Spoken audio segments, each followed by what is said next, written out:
What's going on, guys? I've now been learning Japanese for almost 3 weeks, and I'm well into the second phase of learning this language, which is focused on learning vocabulary. In this video, I want to talk about the final component of phase 1 that we haven't yet covered, which is something called kanji radicals. As I mentioned before, I've been learning vocabulary, and as I do that, I'm also learning how to read and write the kanji characters that go with those words. These characters can be quite complex, so I'm learning them through something called radicals. Radicals are smaller bits. They're like building blocks that get reused in a bunch of different characters.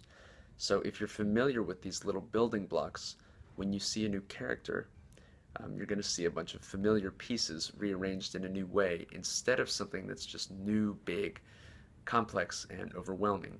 I'm assigning an image to each of these radicals as a mnemonic.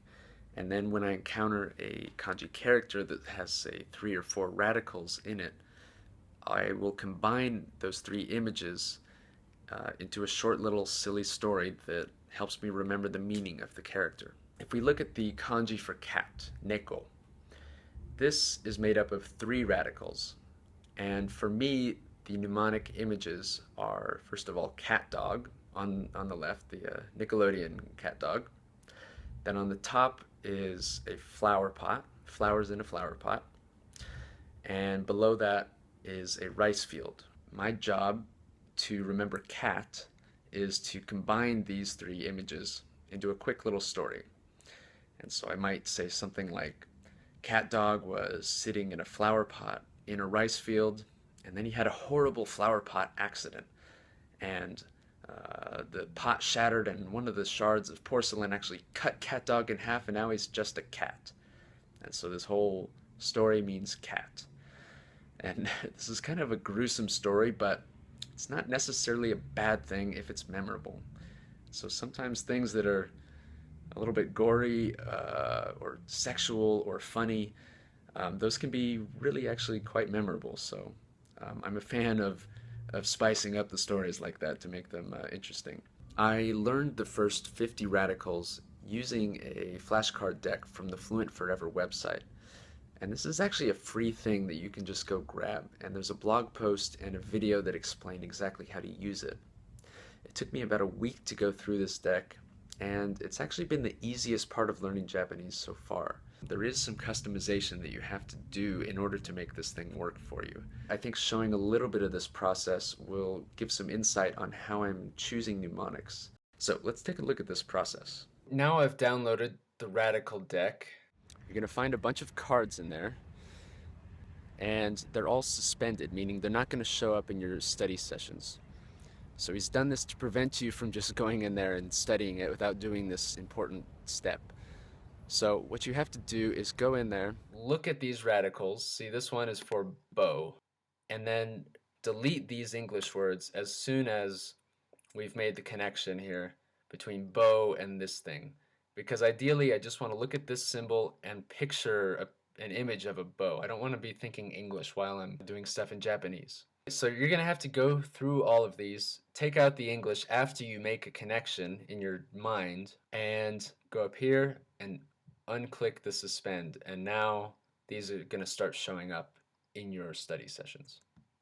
You might also decide to swap out the image for your own, because what works for you is best for you. So I can see that this is a mouth, a square mouth that goes with this square thing. That's good. I'm going to delete mouth. Good to go. Meat, that works for me, but I'm going to search for another kind of meat so I know it's not beef or whatever that is. Maybe if I can get some chicken or something else in there, I'll know it's just meat in general. Chicken meat. Yeah, let's do that. All right, good. Meat. George Michael's mustache. He mentioned this in the blog. This is one of those mnemonics from Kanji Damage.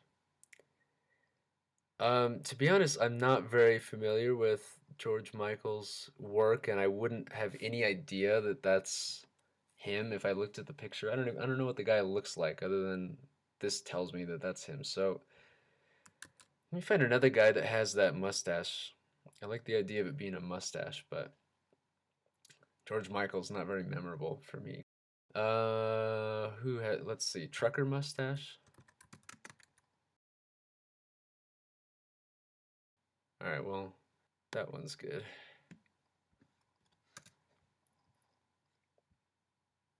That guy's rocking a pretty good mustache too. Trucker mustache it is. Oh, you know it'd be awesome? They say Abraham Lincoln's hat, but since it has these lines across I immediately saw Dr. Seuss's hat. Or the cat in the hat. What is that? Yeah, cat in hat. So this is the cat in the hat's hat. There you go. Yeah, it's perfect. Great. It seems a little bit on the surface like busy work, but after going through and do it, I totally understand why it's the way it is, and I think that he's done as much work as he can to make this deck useful and pre-made and ready to go for you. So I think that this process is really important, and I wouldn't underestimate the value of it because you're actually doing really good work. You're making good use of your time when you go through and customize mnemonics and images and make connections in your head. Apparently, I've already finished about 2/3 of the Radical deck, which I just started a couple days ago, but it's been moving so quickly. This makes me a whole lot less intimidated by Kanji. I mean, I expected that that would be really challenging, and I'm sure it will be more challenging in the future, but with the way it's going so far at the beginning, that's definitely putting my mind at ease for the future. Well, on day 11, I have finished the top 50 Kanji Radical deck, which means that I'm ready to start learning Kanji, which means the next step is to start learning some words, which is exciting. I'm already recognizing a lot of stuff in the characters on like Japanese restaurants in New York, for example, which is really weird. I don't know what the kanji mean yet, but at least I see recognizable shapes in the characters, which is very cool. So, having studied the pronunciation, having learned Hiragana and Katakana, and having familiarized myself with the top 50 kanji radicals, I'm ready to start learning vocab.